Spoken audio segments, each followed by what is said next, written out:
बैठकीनंतर शेतकऱ्यांच्या खात्यामध्ये आपला नमो शेतकरी महासन्मान योजनेचा जो हप्ता आहे एका क्लिकवर हे पैसे आता जमा झाले। मित्रांनो, आज शेतकऱ्यांच्या खात्यामध्ये पैसे येणार आहेत की नाही, नमो शेतकरी योजना आणि PM किसान योजना या दोन्ही योजनांबाबत सध्या शेतकऱ्यांमध्ये मोठी उत्सुकता आहे।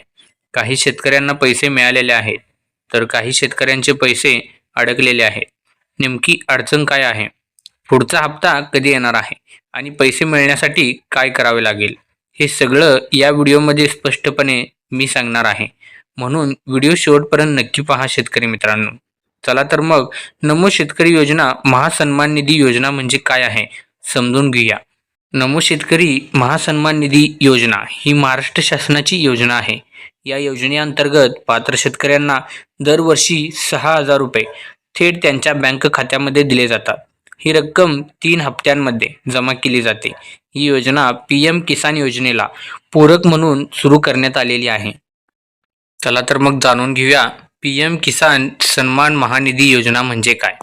PM किसान सन्मान निधी योजना ही केंद्र सरकारची योजना आहे। या योजनेतून पात्र शेतकऱ्यांना दरवर्षी 6,000 रुपये दिले जातात। हे पैसे 3 हप्त्यात थेट खात्यात जमा केले जातात। ही योजना संपूर्ण भारतात शेतकऱ्यांसाठी लागू आहे।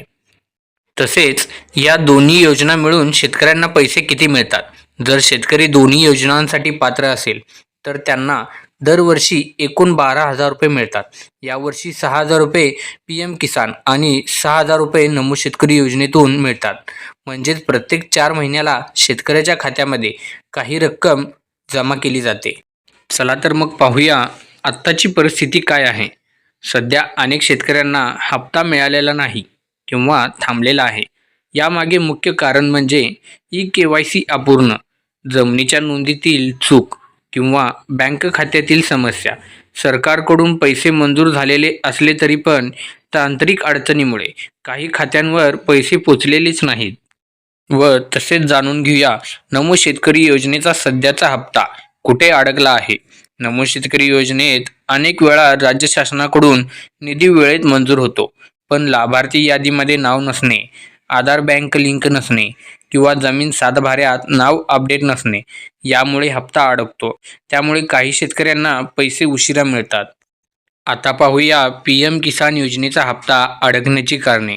PM किसान योजनेमध्ये सर्वात मोठी अडचण म्हणजे KYC पूर्ण नसणे, याशिवाय आधार कार्ड, बँक खाते लिंक नसणे किंवा भूधारक माहिती जुळत नसणे ही कारणे आहेत।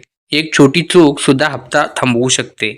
शेतकरी मित्रांनो, KYC का इतकी महत्त्वाची आहे। KYC म्हणजे शेतकऱ्यांची ओळख सरकारला खात्रीने पटणे। KYC पूर्ण नसेल तर सरकार थेट बँक खात्यामध्ये पैसे पाठवू शकत नाहीत। म्हणून दोन्ही योजनांसाठी KYC पूर्ण असणे अनिवार्य आहे। KYC कशी करावी। शेतकरी KYC ऑनलाईन वेबसाईटवर किंवा CSC सेंटरवर जाऊन करू शकतो। आधार कार्ड, मोबाईल नंबर आणि OTP यांच्या मदतीने प्रक्रिया पूर्ण होते। KYC झाल्यानंतर साधारण काही दिवसात स्टेटस अपडेट होतो। शेतकरी मित्रांनो, लाभार्थी यादीत नाव कसे तपासावे। शेतकऱ्यांनी अधिकृत वेबसाईटवर जाऊन लाभार्थी यादीमध्ये नाव तपासावे। नाव नसेल तर हप्ता मिळणार नाही। वेळेस तपासणी केल्यास दुरुस्ती करून पुढील हप्ता मिळू शकतो। तसेच मित्रांनो, जमीन नोंद सातबारा का महत्त्वाचा आहे। सरकार शेतकऱ्यांची पात्रता ठरवताना शेतकऱ्यांच्या नोंदणी तपासते। सातबारा उतार्यावर नाव नसेल किंवा चुकीचे नाव असेल तर योजना थांबते। म्हणून जमिनीच्या कागदपत्रात दुरुस्ती असणे खूप गरजेचे आहे। व तसेच शेतकरी मित्रांनो, बँक खात्याशी संबंधित समस्या काय असतील। काही वेळा बँक खाते बंद असते किंवा आधार लिंक नसते। अशा वेळी पैसे परत जातात किंवा थांबतात। शेतकऱ्यांनी बँकेत जाऊन DBT स्टेटस तपासणे आवश्यक आहे। 2 म्हणजे नवीन लाभार्थी होण्यासाठी काय करावे। नवीन शेतकऱ्यांनी दोन्ही योजनांसाठी नोंदणी करणे गरजेचे आहे। फक्त शेतकरी असणे पुरेसे नाही, तर सरकारी योजनांनुसार पात्र असावे लागते। नोंदणी पूर्ण झाल्यानंतर पुढील हप्त्यामध्ये लाभ मिळतो। तर शेतकरी मित्रांनो, सांगायचं म्हणजे पुढचा हप्ता कधी येण्याची शक्यता आहे। सरकारी पातळीवर पुढील हप्त्याची तयारी सुरू असते। बहुतेक वेळा हप्ता जाहीर झाल्यानंतर काही दिवसात पैसे जमा होतात। पात्र शेतकऱ्यांनी कागदपत्रे अपडेट ठेवली तर हप्ता नक्कीच मिळतो. व तसेच शेतकऱ्यांनी आता काय करावे? सर्वात आधी ई-KYC पूर्ण आहे का ते तपासावे. नंतर लाभार्थी यादी, जमीन नोंद आणि बँक खाते तपासणे गरजेचं आहे. थोडी काळजी घेतली तर पैसे अडकणार नाहीत. व तसेच नमो शेतकरी योजना आणि PM किसान योजना या शेतकऱ्यांसाठी खूप महत्त्वाच्या योजना आहेत. पैसे मिळत नसतील तर सरकार दोषी नसून अनेक वेळा कागदपत्राची अडचण असते. वेळीच माहिती घेतली आणि दुरुस्ती केली तर दोन्ही योजनांचा पूर्णपणे लाभ मिळू शकतो मित्रांनो. व तसेच नमो शेतकरी योजना आणि PM किसान योजना या दोन्ही योजनांमधून मिळणाऱ्या शेतकऱ्यांना जीवनात मोठा आर्थिक आधार आहे. एकूण मिळणारी रक्कम दरवर्षी 12,000 रुपये होते, जी शेतकरी आपल्या कुटुंबाच्या रोजच्या खर्चासाठी आणि शेतीसाठी वापरू शकतो.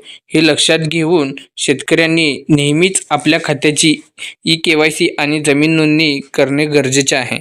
काळजीपूर्वक करावी. तसेच शेतकऱ्यांनो, अडचणी ओळखणे आणि सोडणे. पैसे येताच उशीर झाला तरी चिंता करण्याची गरज नाही. सर्वात महत्त्वाचे म्हणजे कागदपत्रे अपडेट ठेवणे, बँक खाते आणि आधार लिंक तपासणे आणि लाभार्थी यादीत नाव असणे. यामुळे कोणत्याही तांत्रिक अडचणीमुळे हप्ता अडकणार नाही. तसेच शेतकरी मित्रांनो, शेतकऱ्यांनी घ्यायची काळजी काय आहे? शेतकऱ्यांनी नियमितपणे ई-KYC, लाभार्थी यादी सातबारा, बँक खाते तपासावे. जर काही अडचणी दिसल्या तर लगेच स्थानिक कृषी कार्यालयात किंवा CSC केंद्रावर संपर्क साधावा. ही गोष्ट काळजी भविष्यातील मोठ्या आर्थिक समस्यांना टाळू शकते. मित्रांनो, पुढील हप्ता आणि अपेक्षा. सरकार वेळेवर हप्ता पाठवण्यासाठी सतत प्रयत्न करत आहे. लाभार्थी शेतकऱ्यांनी काही दिवस पेशन्स ठेवला तर हप्ता नक्कीच मिळतो. पुढील हप्ता येण्याची तारीख आणि प्रक्रिया माहिती मिळवत राहणे महत्त्वाचे आहे. व तसेच शेतकऱ्यांसाठी या योजनेचा लाभ फक्त आर्थिक नाही तर आत्मविश्वासही वाढतो.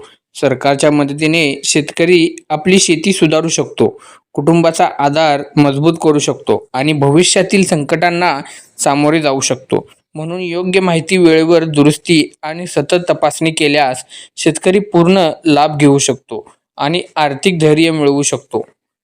व तसेच दोन्ही योजनांचा पूर्ण लाभ घेणं हे आपल्या हातात आहे शेतकरी मित्रांनो.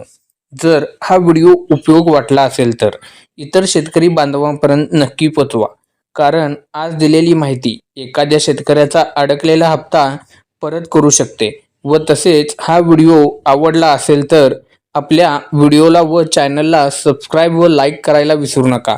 त्यामुळे काय होईल, पुढच्या नेक्स्ट व्हिडिओ आपल्यापर्यंत लवकरच पोचेल. त्यामुळे आपल्या व्हिडिओला लाईक व सबस्क्राईब करायला विसरू नका शेतकरी मित्रांनो. चला तर मग पुन्हा भेटू आपल्या अशाच माहितीपूर्ण नवीन व्हिडिओमधून. तोपर्यंत आपल्या सगळ्यांना जय जवान जय किसान.